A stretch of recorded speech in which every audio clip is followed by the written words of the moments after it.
So the NSA project is a New Mexico Cooperative Extension Service initiative delivered in collaboration with two of our partners, which is the College Land Grant and COPE. So our project is funded by the USDA Outreach and Assistance for Socially Disadvantaged Farmers and Ranchers and Veteran Farmers and Ranchers Program. So the overview, the goals of the NSA projects are to improve the operations, profitability, and sustainability of our producers. We want to increase the we are increasing our Navajo producers to access available programs and technical assistance provided by USDA programs and other programs that are alike. And another goal of ours is to increase local production and consumption of fresh fruits and vegetables and healthy foods by Navajo families and individuals through our gardening programs. All right. Hopefully everybody can hear me. All right. So, we're going to talk a little bit about, and I noticed we had about an hour schedule.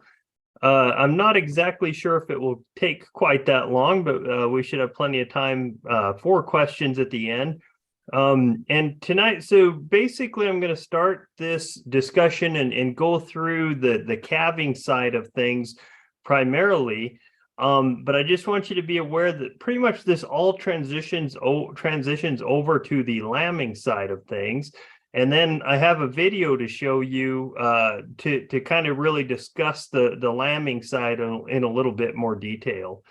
The really big problem, and this again will apply to ewes. I don't know that they have the data quite as hammered down on this, but it would be similar problems in ewes lambs and ewes.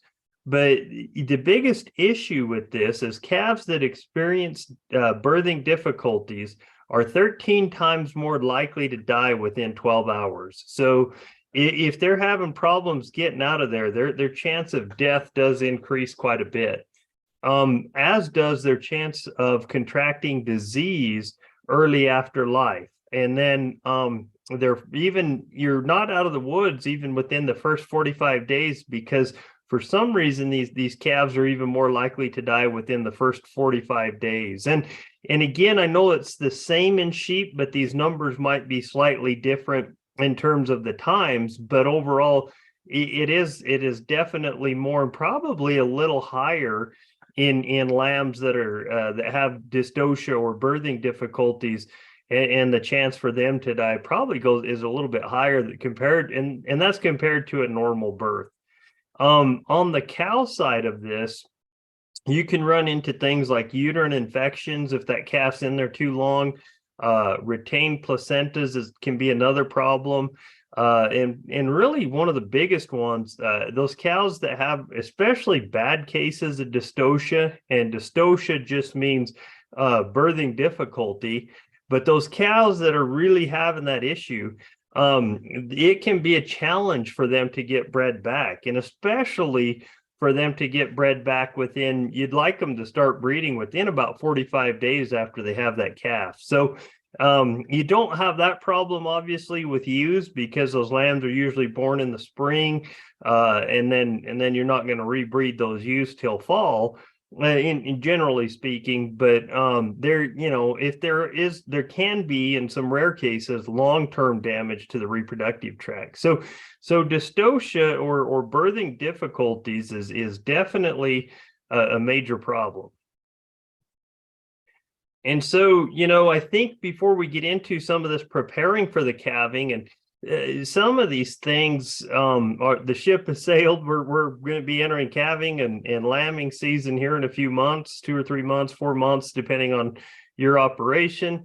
But preparing for that, or trying to prepare for dystocia, really starts much, much earlier. There's some things we can talk about, and we'll talk about later in the presentation, relative to some of the equipment you can assemble.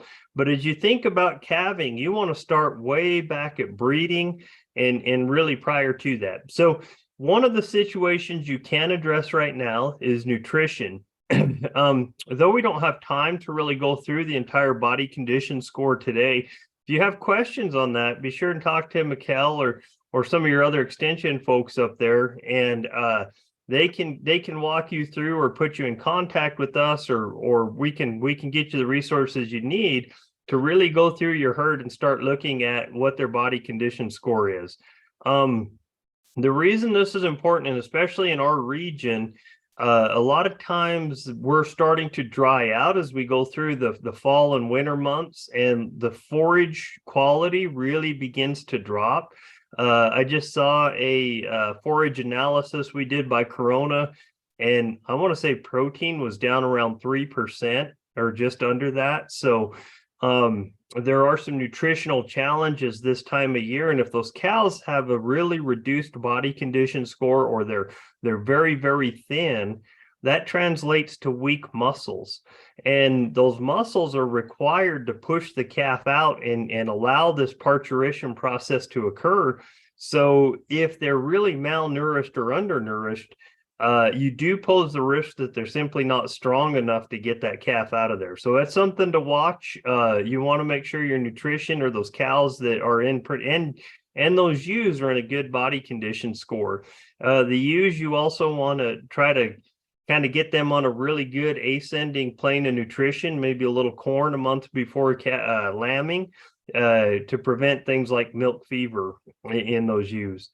The other thing, it's a little less, usually most of our herds are pretty good in the regards to pelvic area, but that can be something that you can measure and watch, and there were formulas that you can calculate on what size of calf that the cow can have based on her pelvic area. Generally, this is done in heifers prior to breeding, and that is one thing that we can definitely you can do. Again, most of our herds are pretty good on pelvic area, so it's not something that's done commonly. But if you run into dystocia problems with some low birth weight bulls, so in other words, if your bulls are good and you're running into some issues with calving, even though the calves aren't super big, that's one thing to look at within your herd, is that pelvic area. Probably the biggest one that we know, of course, is calf weight, and then the next few things really are components of this calf weight and this calf size. And that's one of the biggest ones. We know big calves generally have more birthing problems. Sometimes it can be the proportions of that calves. By proportion, I mean body size. Does that animal have really big shoulders or really big hips, or some other type of thing? Gestation length can impact the calf weight.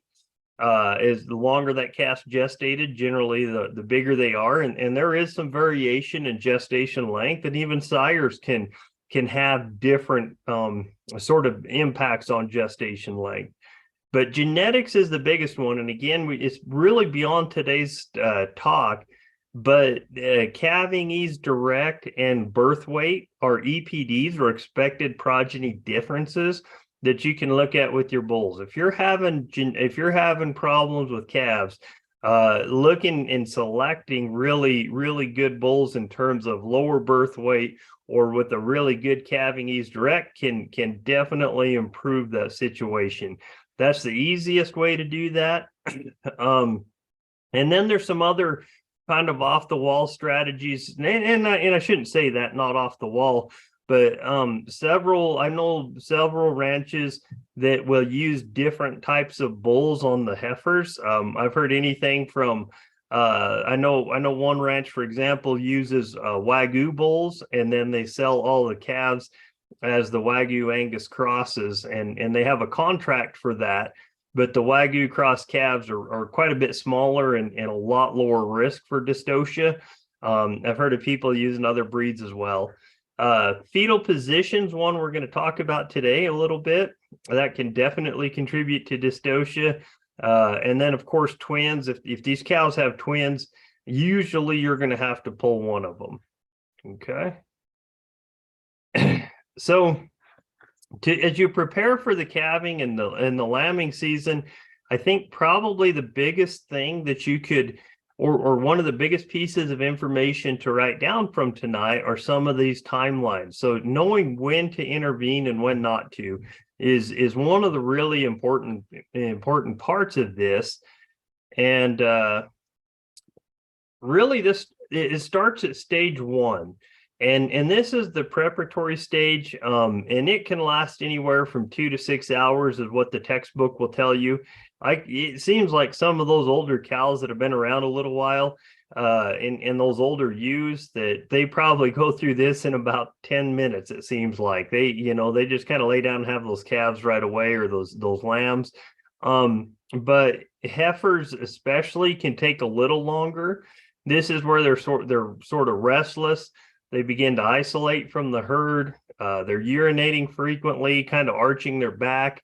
If you drive out with a cake truck or a hay truck, they're still going to come over and eat. And they'll still come eat and drink and do that kind of thing. But usually they'll be pacing around and trying to get away from the herd a little bit. Okay. Stage 2, and this is the one that you really want to be paying attention. Okay, that first one it is important, and you want to keep an eye on them and make sure you don't see something coming out like a tail. But the second stage is where you really want to pay attention. So I don't have this on our list of things that you might need, but think about your cell phone or a watch or something to take down a little bit of time, take down the time when you see something like the appearance of the water bag. That's really kind of when you would start stage 2, is when you start to see some of those fetal membranes coming out. And then this should last 60 minutes to 2 hours. Okay. They should be able to get that calf or lamb out within 2 hours for sure. And again, your older, kind of more seasoned animals, so a lot of times this takes less than 30 minutes really. But the contractions should be really obvious. The cow may lie down. And this is a really critical period. This is when you got to get the calf out of there, or the calf needs to come out. In general, this should go pretty well, and you shouldn't panic too much for at least a few hours. Sometimes it's good to go get a cup of coffee and come back and check things instead of trying to intervene right away.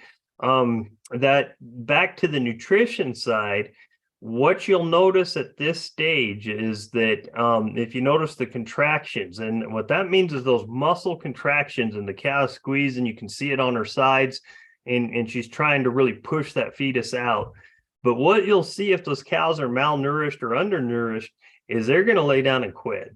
So they'll lay down or they'll lie down, and then they'll start to contract, and then they'll just quit. So if you come across that situation, let's say if they're out in the pasture and you don't know how long it's been, but that cow is lying down and she's obviously quit, she's not pushing anymore, then throw the timelines out. You should intervene at that point.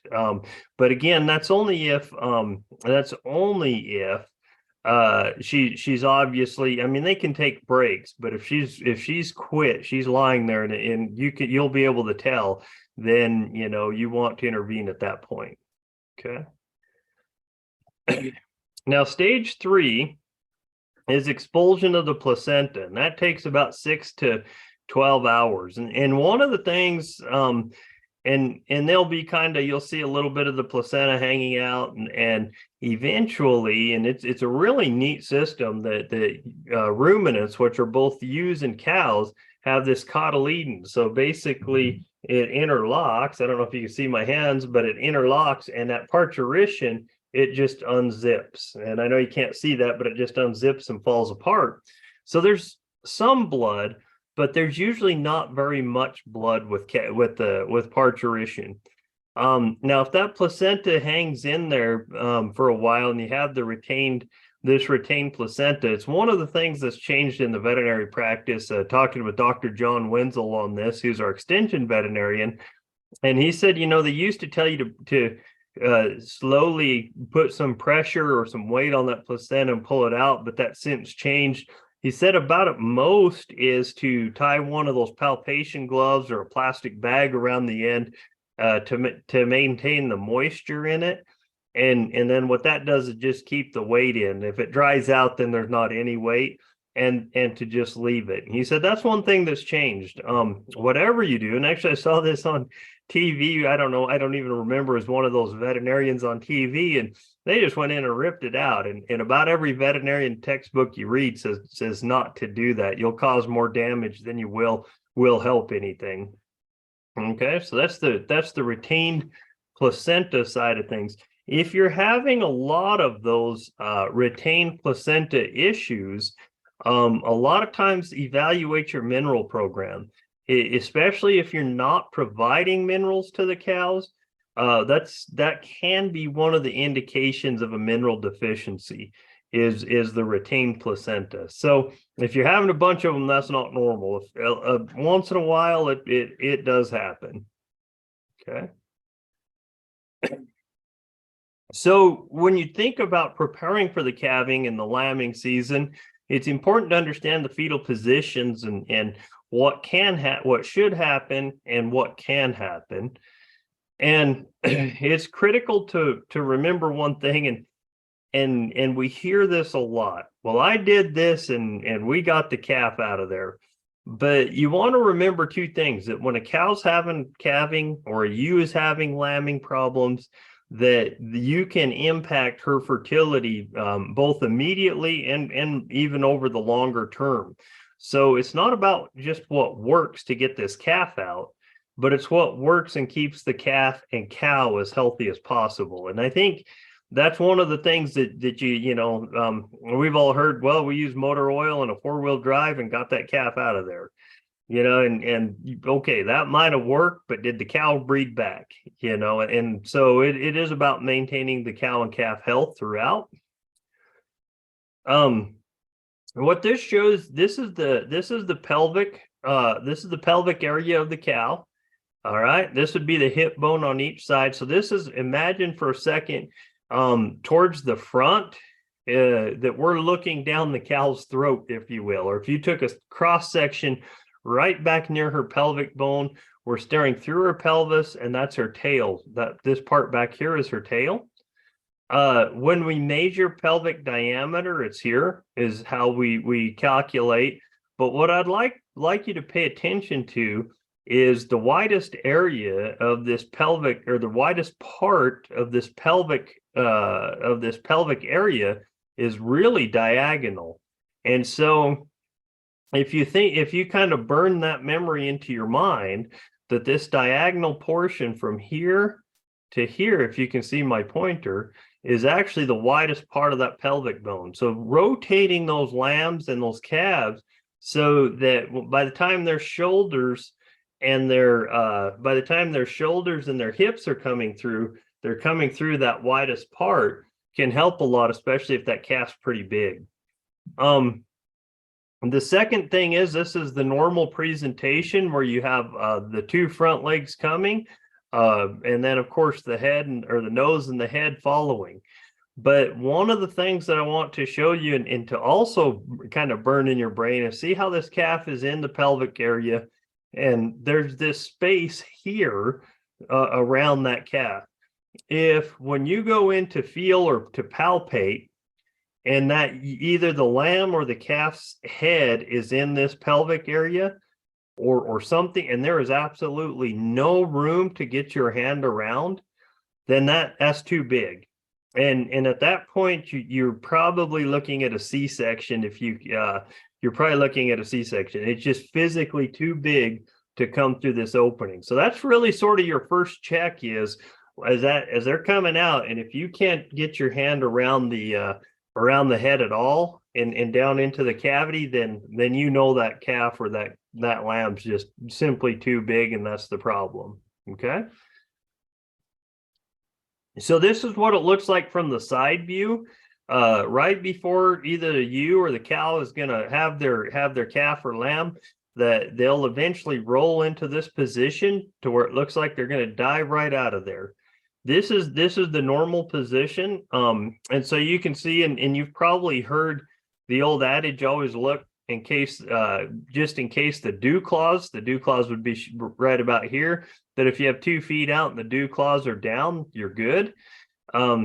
I'll tell you that that's true probably 99.9% of the time, but I have seen one where this particular leg was back and this leg was up.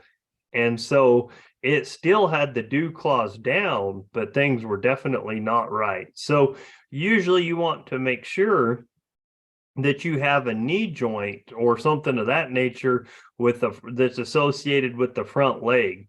And the way you can you just crawl up that leg with your hand, and you can even flex it and bend it down a little bit, and it'll be normal. Versus this one, you won't be able to bend that way. So you want to do a second confirmation on that if if she's been in this for a while and again, this would be after, say, she's either quit pushing or you're a couple hours into stage 2. That's when you need to get in there and figure out what's going on. Okay. This is not a true breach. This is backwards. A true breach, and I'll show you a picture. I think I have a picture of that coming up, but this is just backwards where the hooves are coming out. I've talked quite a bit with 2 veterinarians, one, of course, being Dr. John Wenzel, and then another down here who works at or helps with consults with a lot of the dairies. And so both of those two gentlemen and doctors have pulled, I'd hate to guess how many thousands of calves they've pulled, but their thing is don't try to reposition calves when they're in this point, calves or lambs. They said just get them out of there. Now, the one thing to be cautious of is once you find this, and you'll notice the dew claws are up, you'll have the back legs coming out. The umbilical cord is about right here. If you can see that, okay. Now, if we go back one slide, the umbilical cord is way back here. And so that's why you don't need to panic when you kind of have a situation up here, maybe a leg back or something of that nature, and the head's up here. The calf's still able to get oxygen from the mother because they have that umbilical cord attached, or the lamb, either one. They still have that in this normal presentation. When you get to this situation, that umbilical cord is right here. So as soon as you start to move him up into the birth canal, then that pinches the umbilical cord off. And now you've got his head down in this, just in all the amniotic fluid and everything. And so your time, you got to get him out of there. You got to get him out of there pretty, quite a bit quicker. And so once you get that going and start, just get him out. And then, because that umbilical cord will pinch off a little quicker in this presentation. Okay. This is probably one of the more common ones, is either one leg or 2 legs back. Kind of a trick that again, Dr. Wenzel and a few of those have taught, is to run your hand and just down inside of this birth canal, come down and you find that front hoof, and then you cover it, of course, with your hand so that the sharp little hoof won't damage the mother, but you actually rotate it to the inside. And it sounds like it would really break, but it doesn't. You rotate it to the inside and pull up at the same time. And both of them said both those legs will pop right into the position they need to be in. So that's kind of a little trick if you ever see that. This one is you'll see both of these front legs coming out, but you won't see a head. This can be a little bit of a problem, mainly from a perspective. Obviously, you want to get this head situated and straightened out, but if they've developed like this, a lot of times the muscle and muscle memory in there, or how they've developed, really doesn't want that head to come up. So it can be a pretty big challenge to get that head up. This is where, if you have a head snare, and I didn't put a picture of that, but basically it's a cable that goes around behind the ears of the calf, down the side, and then there's a little push thing to tighten up, and it goes into the calf's mouth. And then that gives you something and a little bit of leverage to be able to lift this head up into position and keep track of that. Okay, so this would be a head down. This is a true breech. Usually, especially in range cows, when you see something like this, you're dealing with a dead calf. just because we probably missed it when she was in parturition, because that butt sticking up into this hind end sticking right up into this birth canal, nothing's coming out. And so a lot of times we miss it, and they're in there a couple days before we ever notice. If you do catch this, honestly, you're probably in a situation. If you're close enough to your vet's office, I'd just opt to get a C-section or take it right to the vet, just because I've seen these personally. We've tried to roll them around and things, and it's just a bear. If you can get there and get a veterinarian to get them out with a C-section, that's by far the easiest way to deal with this. One of the things you got to watch for this, and you'll hear the stories of that, maybe the first thing you'll see is a tail. And that's it's a really bad sign. And again, a lot of times you're probably dealing with a dead calf. So if all you see is a tail, you need to get her in and see what's going on. First thing to do is see if the calf's alive, or if it's been in there a while. Then there's tools that you can use. And a lot of times you actually have to cut the fetus into smaller pieces to get them out. And again, you want to make sure that they're dead before you do that. If they're still alive, then you have the opportunity to do a C-section. Okay, so this is a true breech. This would be a true breech. Okay. All right. This one I have not seen, but this is where the calf's upside down. You could probably get this calf out, and this would just be kind of a rotation as you're bringing him out. Once you get both legs kind of up and get him rotated, and usually you can rotate them around in there a little bit, as long as they're not too big. And then, whoops, sorry. And then the question is, once you intervene, or you make that decision to intervene, what do you do with this calf once you get him out? And the first thing is to extract that calf. And during this process of extracting the calf or the lamb, if you work with your veterinarian enough and can do what's called a lidocaine block, you can do that. It does help, but basically what it is the same thing the dentists use to numb your mouth. You can inject that into the tail head, and then in a certain spot, and any veterinarian can train you to do it pretty quickly. And that will quiet some of those uterine contractions down a little bit, and that'll give you a chance to position the animal or the calf or the lamb a little better. If you don't have that opportunity, which 90% of the time you don't, or maybe 100, because usually it's in blinding snow and everything else that you're dealing with, you just kind of want to work with that cow, and I'll show you some pictures of what that looks like. But it's first thing is to make sure that the animal or the calf or the lamb can come through the birth canal. Once you do that, then it's attaching the OB chains or the OB straps, and I'll show you a picture of those, and extracting that calf. And maybe if we need to do that, Mikkel can have us back up with the models, and we can sure go through that again. Once that calf's on the ground, you want to ensure that either calf or lamb is breathing. And so sometimes what'll happen, especially one that's been in there a while and had a hard birth, is they just kind of lay down and they're not really going. So you can poke them in the nose with a straw. You can do different things with them. There's also this Jen Chung acupuncture, and there's some certain thing, but it works in most species. And you want to either use a straw or some pressure, or in some cases, if you have it, a 20 or 22 gauge, a pretty small needle. And that pressure point is right in the middle of the nose between both nostrils. And it's it's kind of interesting that when you stimulate that nerve, it increases both heart rate and respiration rate.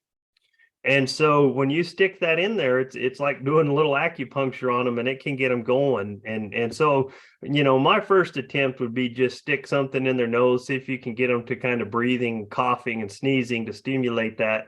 And then if they're still not really going, you can try this acupuncture technique.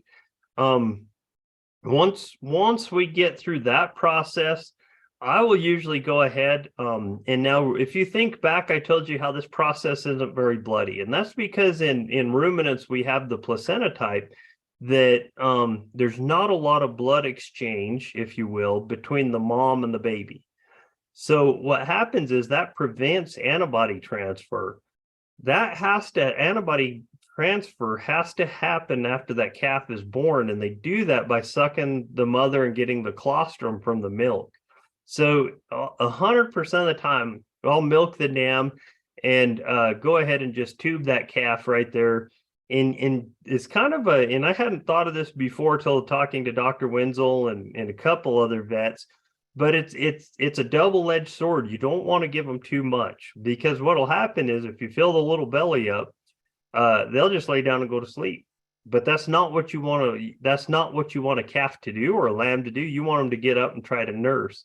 So, give them 100 to 200 mils, 100 to 150 mils of colostrum, and then let them go from there, and then keep an eye on them, make sure they get up.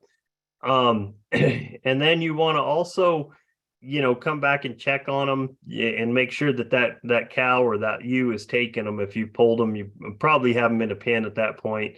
One of the big challenges, especially as heifers, is, and you want to keep an eye on those younger cows. If you pull a calf on a heifer or first time ewe lambing, sometimes they get so excited they'll just up and leave them, and so that's something to kind of keep an eye out for. All right. Now, in terms of sort of a checklist of things to think about having, and before we get into that, I'm going to show you this is a calf being pulled, but this is the proper way to set the OB chains. If you notice that they have just right above the dew claws, and then again right above the hoof hairline, and of course a half hitch at each one. All right, and then we have the little hooks, and then what you try to do is you pull one leg and then the other leg and then the other leg, and you kind of try to walk them out sort of sequentially. If you try to pull them both out at the same time, that actually makes the shoulders one of the biggest parts of the calf, and it's a little harder on them. If you can pull sort of one at a time, it makes them a little more aerodynamic as they're coming out, and hopefully you can envision that. And then if you can, you try to help her in time with the contractions. If she's quit, then just get her out. So as we're approaching springtime, some of the things to think about, don't forget a light source.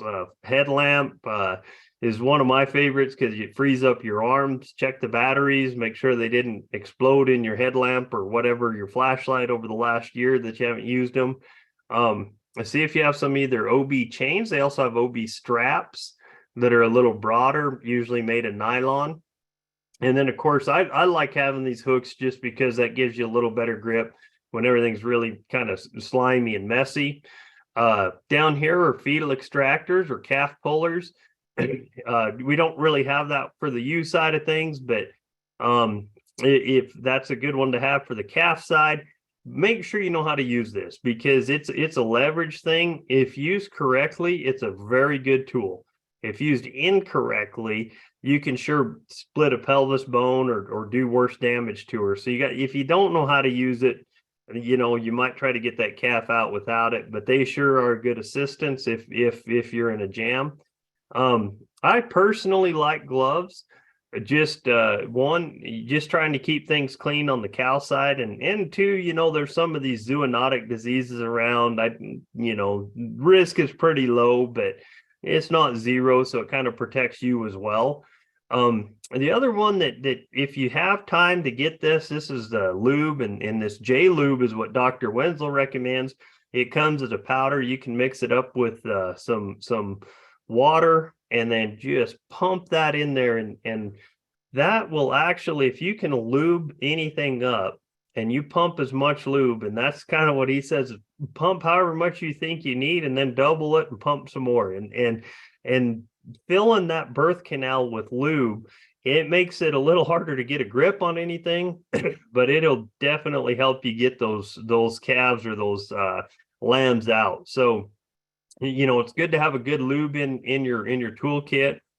needles or a straw. Make sure you have some straw, some different things around. It's always good. This is just one example, but to have some sort of tubing system for that calf, and I don't have it on here, but some sort of little container that you can milk the cow out. Because if you have her caught already and you're pulling a calf, or you have that ewe caught and you're pulling the lamb out, you might as well milk them and give them a little bit of that colostrum right away, so you know they have it. Of course, don't forget towels and that kind of thing to dry things up if you need to, and warm them up. And so as we're winding down here a little bit, I'm going to show you, hopefully, let me see. Going to show you, let me see if I can find the this video, and hopefully this will play. First, Mikkel, could you guys hear that? Yeah, we can hear it. I Okay, think so we this, paused it. okay, yep, I'll start it again, but this is sort of what it looks like in real life. Okay. Parturition in livestock has 3 stages. The first one is dilation of the cervix. Second is expulsion of the fetus or fetuses. And third is the expulsion of the placenta. During stage 1 of parturition, the cervix begins to dilate for up to 12 hours before parturition itself. Behavioral changes can also be observed, such as ewes separating themselves from the rest of the flock with an uncomfortable appearance, presence of a water bag, and constant standing and laying spells. As you can see, this ewe has separated herself from the rest of the flock. She is also showing discomfort, and she is Quick question. Can you guys see the screen, the video? No, we don't. Oh, wow. Okay, so why is that? Let me see. That is really weird. I wonder why. All right, let me share screen.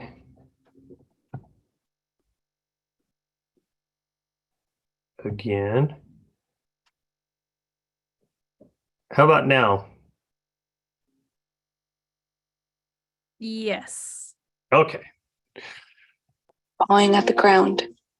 Wait. Although this is not present in the video, the water bag appears before the lamb is born. Still good. Sorry, Mikkel. No, it's fine. Yeah, we can see the video now. Okay, perfect. I'm going to back up just a little and then we'll get going. As you can see, this ewe has separated herself from the rest of the flock.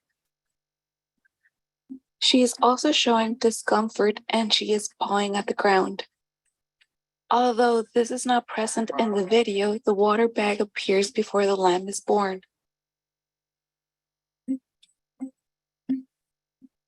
During stage 2 of parturition, contractions and straining of dam is visible. The expulsion of the lamb can take up to 45 minutes, and the ewe will turn to lick and clean her newborn lamb. Here we see the visible contractions and straining that take place before the expulsion of the lamb. Now, if you can notice, you notice the head is coming out in that fetal position. Both the dew claws are down, and you have the front feet coming out. So that's a good presentation.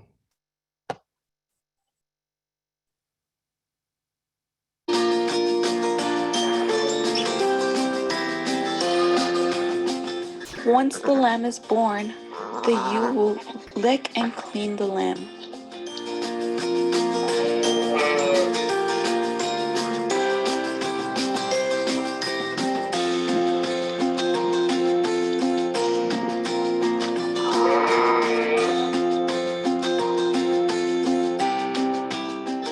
During stage 3 of parturition, the placenta or afterbirth is expulsed within 4 hours after lambing.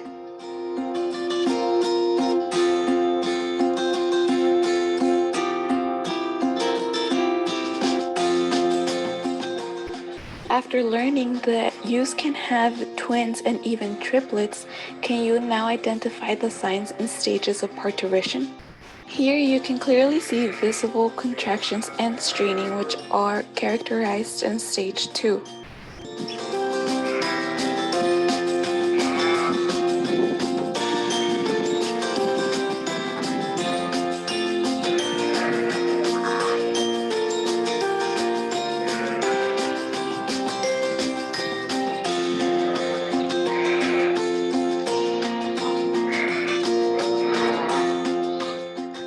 After expulsion of the fetus, the ewe will turn to lick and clean her newborn lamb.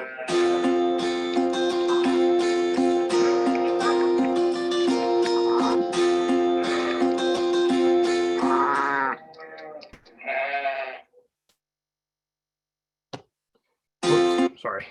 Okay. So I'm going to stop sharing. Okay.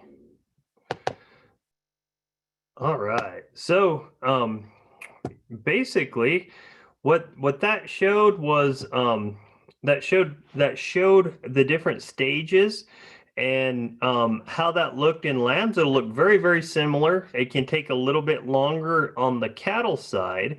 I think the thing to remember, especially in ewes, there's a good chance you're going to have a second lamb or a third lamb in there if you're pulling. So don't forget to check for that. If you pull one lamb, you might as well get the rest of them out of there. So you want to go ahead and do that. Cows. Now, I actually have personally made this mistake. I went in and there was a calf and he had a leg back. I situated, got his leg, and I pulled his leg out and got him up and going, milk, tubed him, everything was good. And I went back, he had sucked, and I went back a few hours, probably about 3-4 hours later, and there was a dead calf on the ground. And it was because she had twins. So I learned my lesson that day that while you have one in there and you pull him out, make sure and you palpate her and make sure there's not another one in there. You can go in and just, you're already in there and been in there. You can just go in, feel around, make sure there's nothing left, no other calf in there. And I do that every time now. Twinning is pretty rare in cattle. I think it's around anywhere from 1% to 2% in most herds. In some herds, it can be as high as 10%.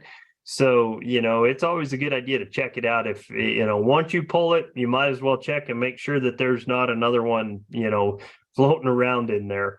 And definitely on the ewes, but I wouldn't pull one and then wait for them to have the other one while you're there. Just get them all out of there. And really with that, Mikkel, I think that was the bird's eye view of prepping for calving and lambing season. And I left 10 or 15 minutes for questions. That's good. That leaves room for questions, like you said. If you have any questions, you guys in the audience, go ahead and unmute yourself, or you can insert your question in the chat box. Either way is fine. So if you have a question, you are more than welcome to unmute.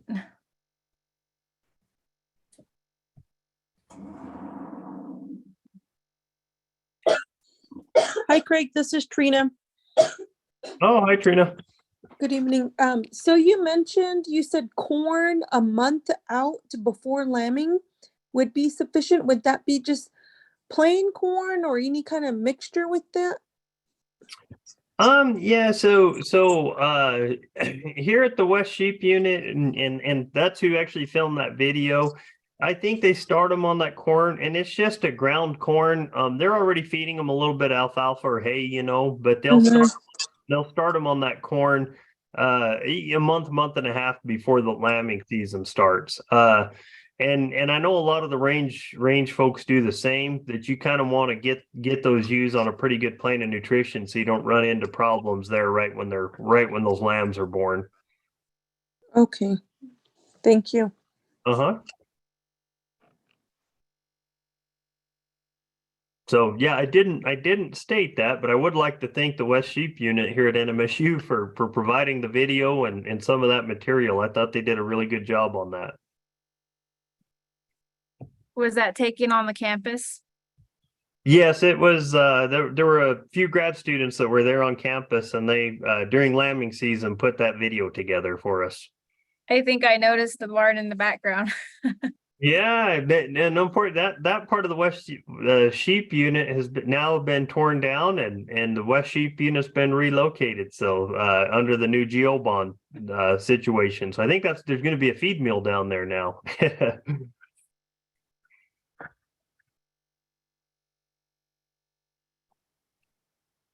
If you guys have any questions, you can, like I said, insert them in the chat box, or you can unmute your mic. Either way. I have a question. Go ahead, Jess. Okay, so Craig, on the goats, what do you do when you're pulling? And I know there's a term for it. The cervix starts to close, and you can't get you're having trouble pulling it out. What do you do in that case? Yeah, that's a good question. So in some cases that cervix doesn't fully dilate. You can massage that cervix, and so it's kind of you're going in with just and usually on the goats or something, it's a couple fingers. And then you can sort of massage that, if you will, to try to open that, relax that cervix and open the cervix up a little bit. And hopefully you can do that with your fingers and your pressure in your hand and get that cervix to dilate more.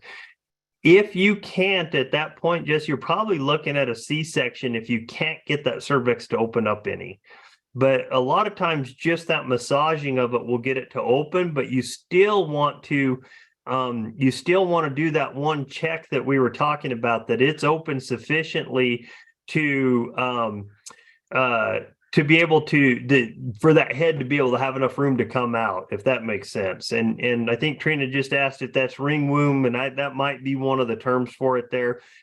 Cattle, sheep, goats, all of them can get that, where it's basically you can actually feel that cervix and start to go in there with one or two fingers, and you can just feel it's not open, even though it should be. Now the key to that too is make sure that's the issue, that it's not just early in stage 1 and it hasn't fully dilated yet, so don't get too gung-ho with it.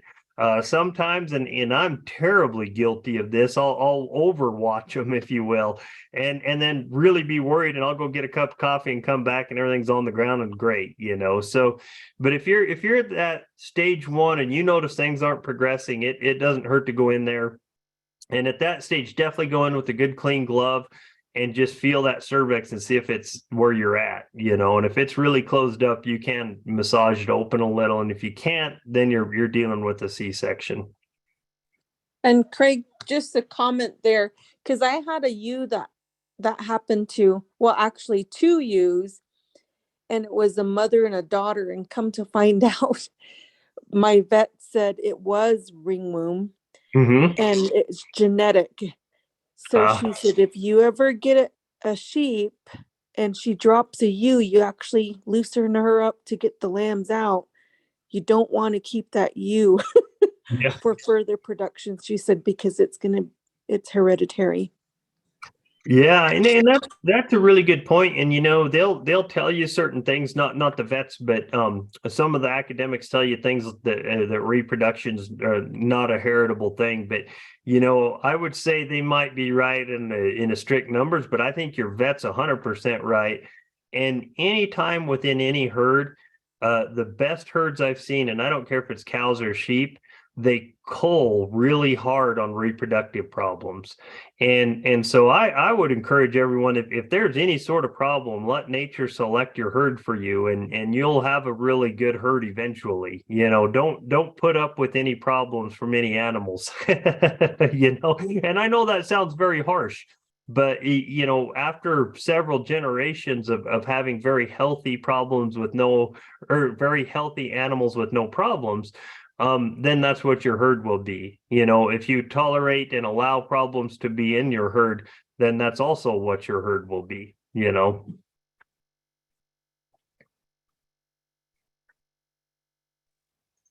thank you, Craig. You bet. Yeah, sure, Jesse.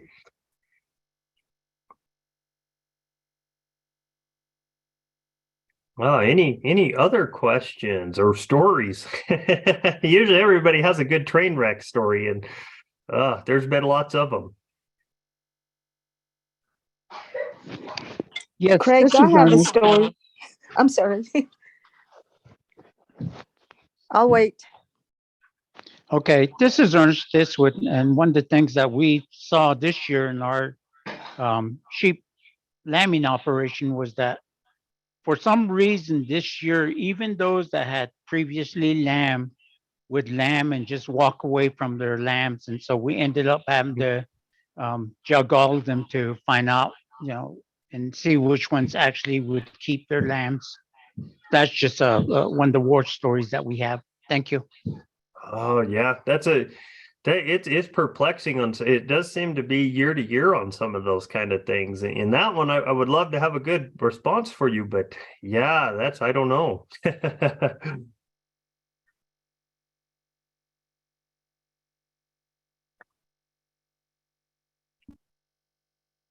Marge, I think you were next. Oh, I was gonna. Hi, Craig. Merry Christmas and Merry Christmas to everybody. When you said if you have stories, I have a story. Um, long time ago when we were small, like probably were like maybe 5 or 7 or 8 years old.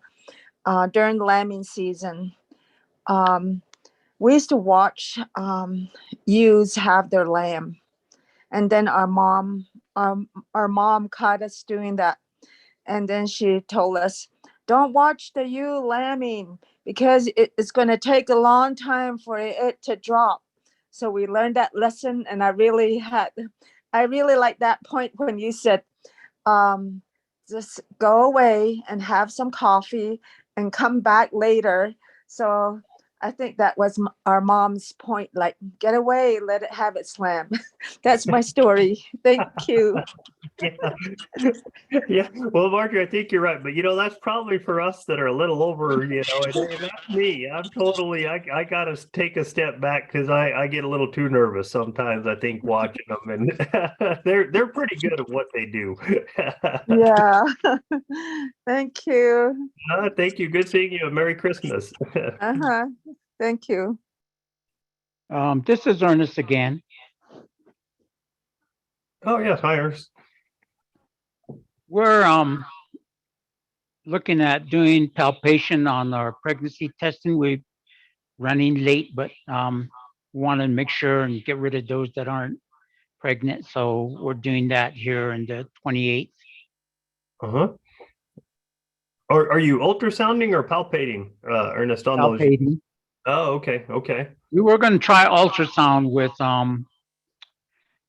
the Dene College Land Grant Office, but they never responded to us. And so we know they have the ultrasound, and our grazing committee, one of the members wanted to view the ultrasound to see if it would be something that he wants to do.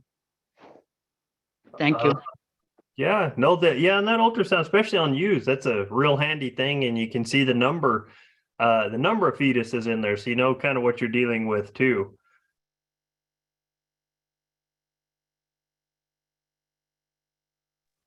Craig, I have a question on similar topic, but do you know anyone here in New Mexico that does AI for sheep?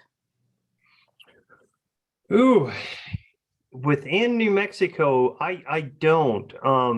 They're doing a little bit of that, Trina, on campus. And they're even doing some of the embryo transfer work on sheep and goats on campus with a company called ReproLogics. There's also a gentleman that travels into New Mexico out of the Muleshoe area, and he does a little bit on sheep and goats. The person to get in contact with in McElwood, you may send around would be Shad Cox. I know he's done a lot of that AI work on his goats, and they've been doing some of that on sheep. So he might know of somebody else that's also, but I thought they were using a gentleman that was coming out of Muleshoe to do that. But he may know of someone that's doing that within the state. And again, that Shad Cox here he's up at Corona.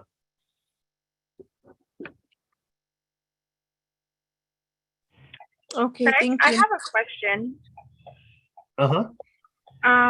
So one of our ewes, she did lamb on the 9th, and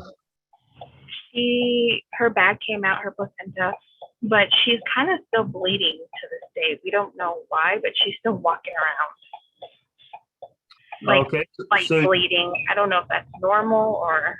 And how long, how much bleeding? Because they'll shed a little bit of blood here and there. Especially because what'll happen during that parturition process, they'll tear some of those little, sort of little blood vessels around in that uterus, and then the other thing to keep in mind, the uterus on like on a U is going to be, I don't know, a little bigger than the finger size. They're pretty small. You can fit them almost in a hand, but then it has to grow to the size to accommodate a lamb or two lambs. And so there's a lot of tissue remodeling. So if it's a little bit of blood, I don't know that I'd be as worried about it yet. If it's a lot of blood, then it might be something you need to get it checked out, that there might be some sort of tear in there that hasn't, a more significant tear, if you will. But if it's just a little blood, I don't know that I'd panic yet. Okay. Could it be like because she's getting up in age too? Yeah, but I would, it could be, but I bet more than likely she just had some tears in there that during the lambing process, she just had a few tears in there. In some cases, it can be bad enough that they need to intervene, but a lot of times that'll just heal on its own. So, maybe she had a little bit of troubles getting that lamb out, or a hoof or something kind of is stretched and tore apart a little bit in there, and so she just had a little more bleeding than she normally would have. It'd be my hunch is there's there's a little bit of damage somewhere on that reproductive tract that's still just probably healing up, and if you think about how much that uterus has to remodel to go from the size to accommodate those lambs to back down, there can be some bleeding afterwards for sure. So, if she's still bleeding, after Christmas or something, you might think about it. If it's just a little bit of blood again, I probably wouldn't worry too much about it. Okay, thank you. Uh-huh.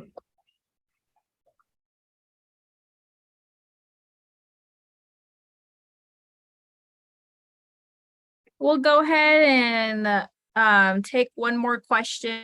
If there are no more questions, we'll move forward, but I'll give you guys just a minute to see if you guys want to unmute yourself and ask Craig questions.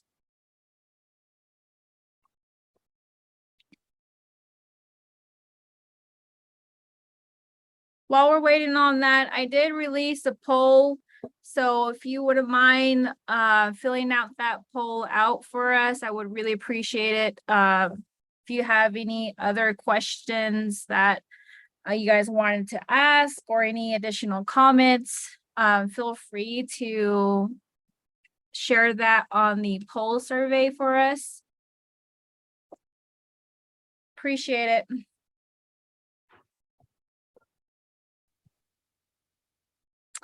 Okay, well, that concludes this evening's presentation. I just want to thank Craig for providing us some good information, from the timeline to intervene a breach to developing checklists that would be needed in case you run into some sticky situations. So it's really good to have that sort of checklist.